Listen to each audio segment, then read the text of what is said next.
That little sequence right there is exactly what I do at the start of every video.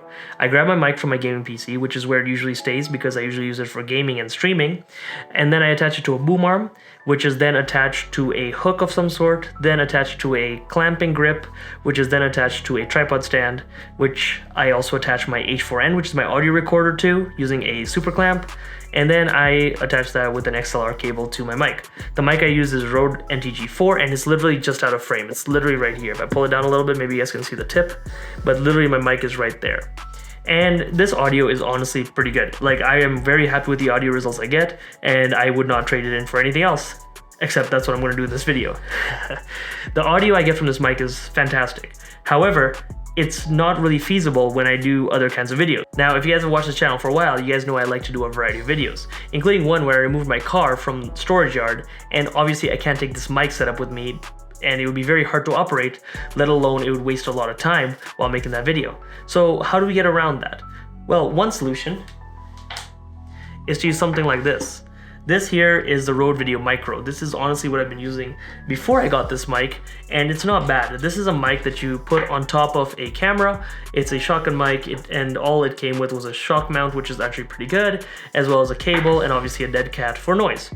So this is a good setup. However, this setup poses one big problem, which you guys are about to see right now. Now, this audio is what you guys would listen to if I was using my Rode Video Micro to record this.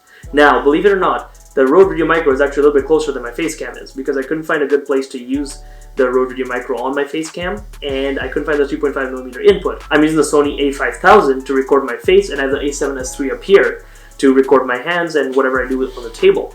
And the mic is actually a little bit closer than my camera is, so the audio you're listening to right now is a little bit better than what you would hear from my camera. However, it does pick up a lot of the room noise and a lot of ambient noises, and it might not sound as clear. So the pro of using an on-camera microphone is that you get amazing convenience, because all you do is you put it on your camera, turn it on, and you go. Yes, some of them require batteries and settings and stuff, but if you get something simple like this, it sounds good, and you don't have to worry about settings or anything except on your receiver. So now this leaves us with one major question. How do we find a good audio system that's portable and overcomes the distance gap of the Rode Video Micro, as well as can possibly fix me turning around and capturing my audio? Because as good as the Rode NTG4 is, it still has an issue when I turn around. It can't hear me as well. So what's our solution to this? And that brings us to the subject of this video, the Rode Wireless Go 2. The reason why it's called the Rode Wireless Go 2 is because it has 2 transmitter and 1 receiver. So that essentially means you have 2 mics that connect into 1 device. So we can mount this on our camera, we can use it separately, there are a bunch of benefits to this, but rather than me saying it all right now, let's talk about it. The one other thing we'll need is a lavalier mic. This is some cheap one off of Amazon. I think I paid 10 bucks for it. So I don't expect a crazy good audio quality from it as opposed to a $100 mic, but we have it so we can test it out. So to unbox this, all we're gonna do is there's some tape at the top, we just need to get by. The top of the box is glued down, so we're just gonna rip it off.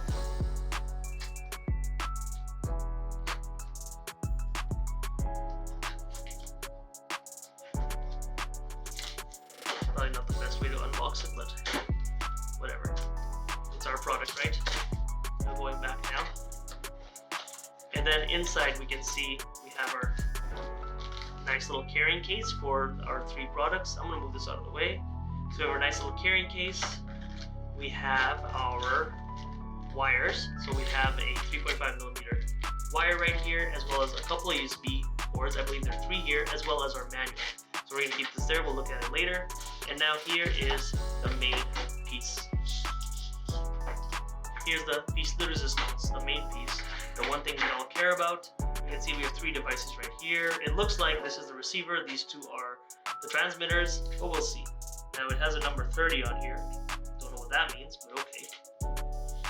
And we can see we have some do not eat stuff. Could be taste, okay, don't eat that. We have some wind muffs or dead cats or whatever you want to call them. And then we have our receiver with a screen, that's the easiest way to tell the difference, and our 2 transmitters right here.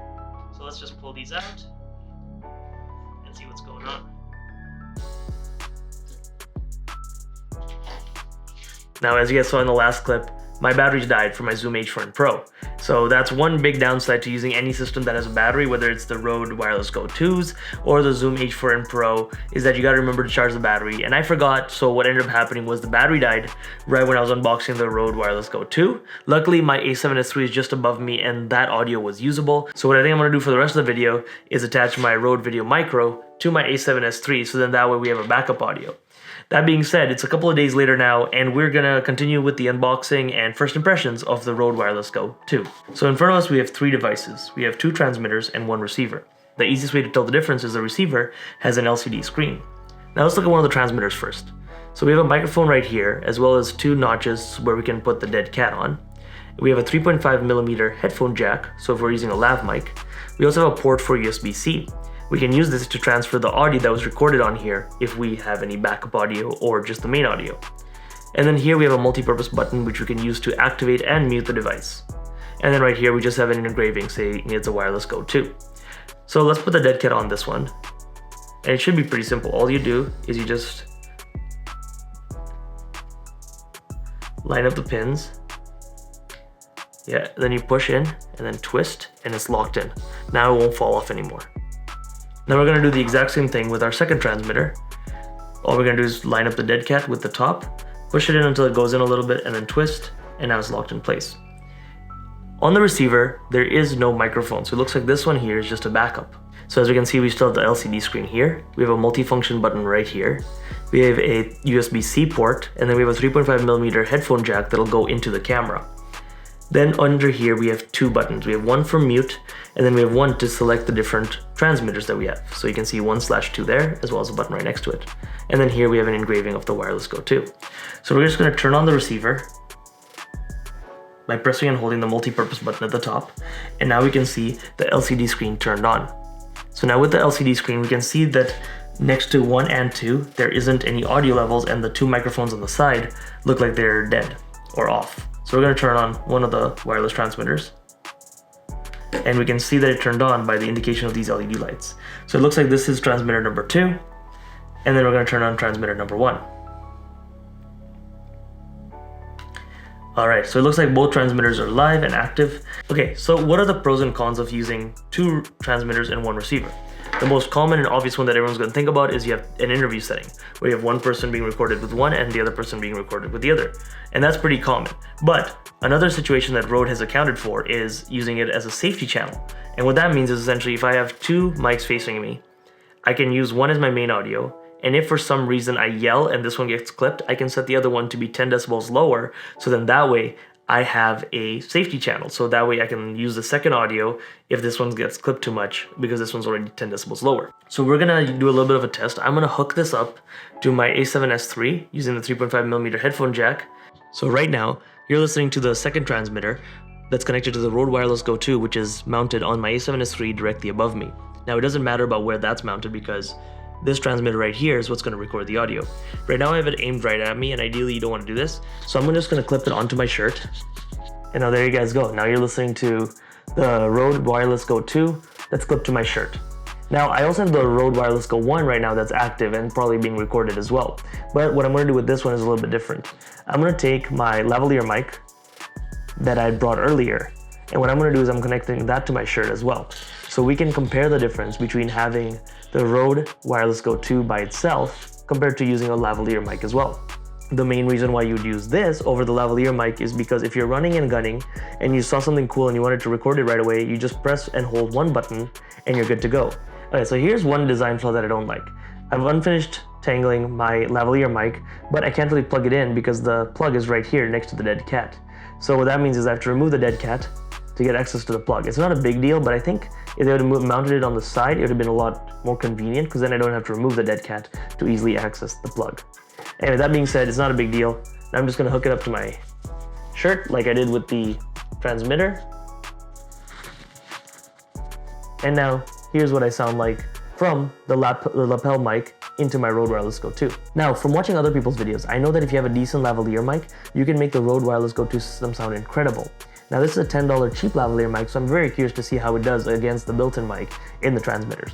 But anyway, this is what it sounds like me talking. Now if I start raising my voice and I start screaming louder and louder, at one point, one of these mics are gonna start clipping.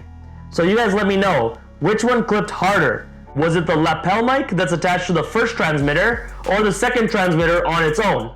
So one test that I've seen a lot of people do is turning off their video light or any other sounds in the room and seeing how the ambient sounds are being picked up by these transmitters. Right now what you guys are listening to is my cheapo lavalier mic that's connected into the first transmitter, and this is what it sounds like.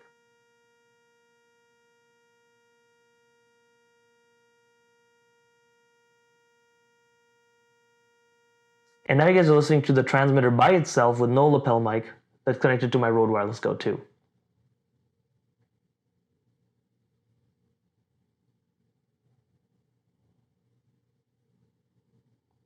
And just as another reference for you guys, I have my Rode NTG4 running that's connected to my Zoom H4n Pro, and this is what it sounds like.